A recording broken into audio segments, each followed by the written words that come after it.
Au Rwanda, les résultats provisoires des élections présidentielles et législatives donnent Paul Kagame largement en tête. Sans surprise, le président sortant est déjà crédité de 99,15% des voix, selon les chiffres provisoires des autorités électorales, au lendemain du double scrutin qui s'est tenu lundi.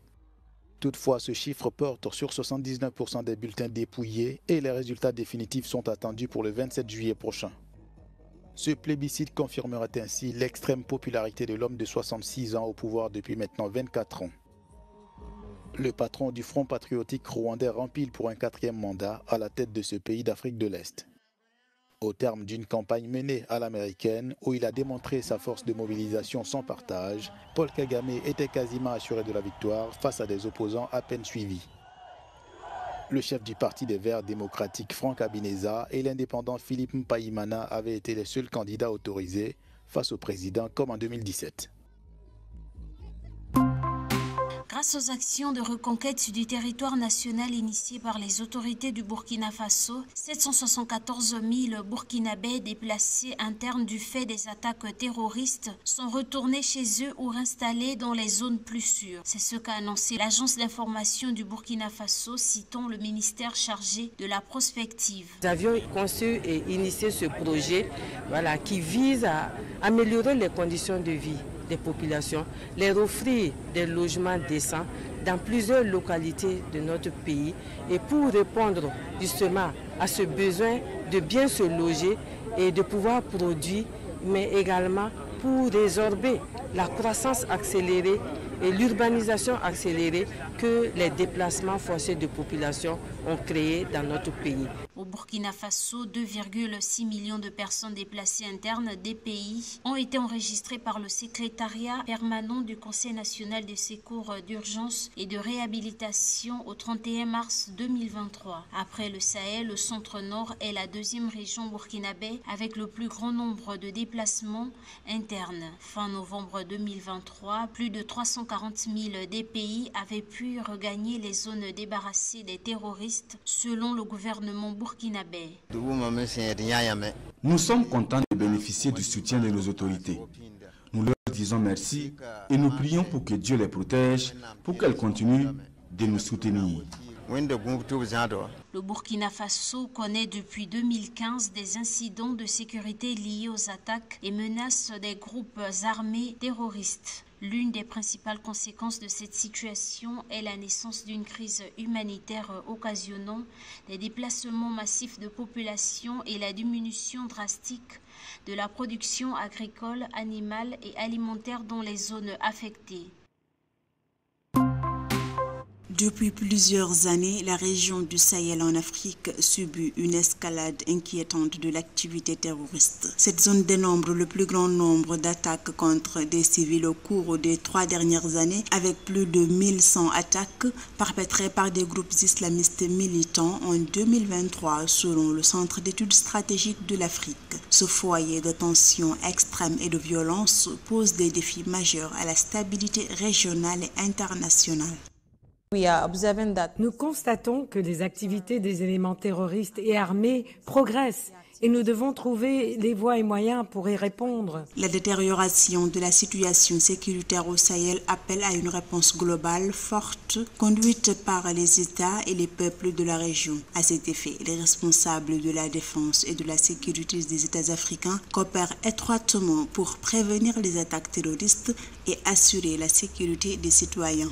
L'objectif le plus important de ces exercices est de renforcer les capacités des partenaires. Nous nous concentrons sur des choses comme préparer le terrain, développer l'interopérabilité et les aider à développer les capacités nécessaires pour atteindre leurs objectifs de sécurité en Afrique. Cependant, malgré les efforts déployés et les ressources consacrées, les résultats sont loin d'être satisfaisants d'après les observateurs. En 2024, la zone des 3 frontières à cheval entre le Burkina Faso, le Mali et le Niger a enregistré le plus grand nombre de victimes. Selon l'indice mondial du terrorisme 2024, le Burkina Faso a été à la tête victime du terrorisme avec quelques 2000 pertes en vie humaine à la suite de 258 attaques terroristes. Cela a suscité de nombreuses doléances au sein de la population locale. Elle a ignoré les réalités des vulnérabilités ou les moteurs de l'extrémisme violent, les questions de sécurité humaine, de création d'emplois, la lutte contre la vulnérabilité et la marginalisation des... La résolution de cette crise sécuritaire au Sahel exige non seulement la volonté politique des gouvernements africains, mais aussi un soutien continu et efficace de la part de la communauté internationale. Depuis 2014, l'Union européenne a apporté un soutien global aux pays de la région qui s'élève à 3,8 milliards d'euros. Combiné à l'aide au développement fournie par les États membres, l'appui s'élève à 8 milliards d'euros. En Côte d'Ivoire, les agents de santé ont commencé lundi à vacciner les enfants contre le paludisme, première cause de mortalité dans ce pays où le vaccin contre le paludisme fait désormais partie des vaccinations de routine pour les enfants.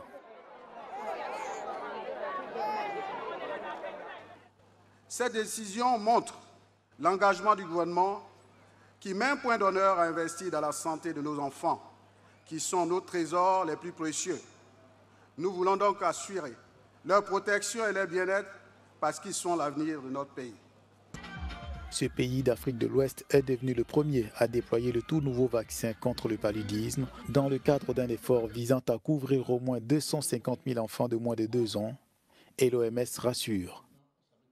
Il garantira sans aucun doute que nos enfants survivront non seulement au-delà de leur premier anniversaire, mais parviendront désormais à leur âge adulte en bonne santé grâce à cette intervention innovante dans la lutte contre le paludisme en Côte d'Ivoire.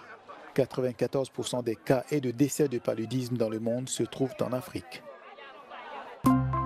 L'essai Purpose One auquel ont participé 5000 personnes et qui s'est déroulé sur 3 sites en Ouganda et 25 sites en Afrique du Sud afin de tester l'efficacité du lenacapavir et de 2 autres médicaments vient de rendre ses résultats. Administré tous les 6 mois, le vaccin fabriqué par Gilead Sciences a démontré qu'il offrait une meilleure protection contre l'infection par le VIH que 2 autres médicaments largement utilisés dans les pays à revenus élevés. En effet, aucune des 2134 femmes du groupe de l'essai qui ont reçu du lenacapavir n'a contracté le VIH. En comparaison, 16 des 1068 femmes, soit 1,5%, qui ont pris Truvada, une pilule quotidienne disponible depuis plus d'une décennie, et 39 des 2136 femmes, soit 1,8%, qui ont reçu une nouvelle pilule quotidienne appelée Discovery, ont été infectées. Une injection qu'il suffit de faire 2 fois par an pour prévenir le VIH à 100%. C'est incroyable et cela change la donne, dans la mesure où il s'agira d'une méthode discrète que les jeunes pourront utiliser sans aucune interférence ou entrave, qui les inciterait à ne pas prendre ce qui est déjà disponible.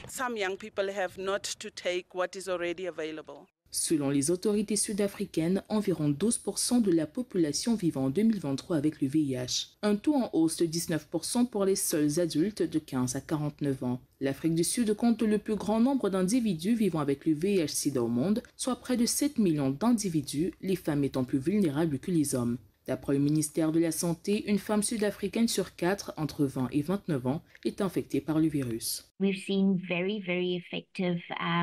Nous avons constaté une protection très efficace contre le VIH dans cet essai de phase 3. Mais il est toujours important de mener ces essais dans les communautés où ils sont vraiment nécessaires. L'Ouganda et l'Afrique du Sud, ainsi que la partie orientale et centrale de l'Afrique, connaissent encore une forte incidence du VIH, en particulier chez les jeunes.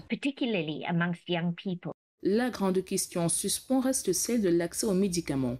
Le laboratoire Gilead facture $42 000 par patient et par an pour du lenacapavir aux États-Unis où il est approuvé comme traitement du VIH.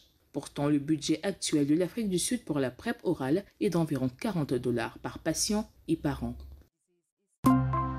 Le 14 juillet 2024, le président zimbabwéen Emmerson Mnangagwa a lancé le programme de sensibilisation communautaire de Gukurahundi de l'appellation donnée au massacre contre des civils, principalement issus de la tribune des Lélé il y a 40 ans. Ce processus de réconciliation a été décrit par le président Mnangagwa comme un cheminement vers la construction d'une nation unifiée.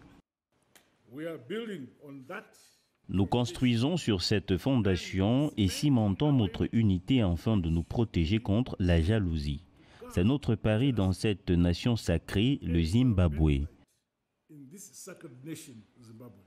Environ 20 000 individus qualifiés d'opposants au régime de l'ancien président Robert Mugabe avaient été tués lors d'opérations de répression dans la région du Matabeleland entre 1983 et 1987. Le président Mnangagwa avait été mis en cause alors qu'il était ministre de la Sécurité du pays à l'époque des faits, mais il a toujours nié toute responsabilité dans les violentes répressions. À mesure que nous partageons nos histoires, les blessures du passé commencent à se refermer, permettant ainsi la guérison nationale.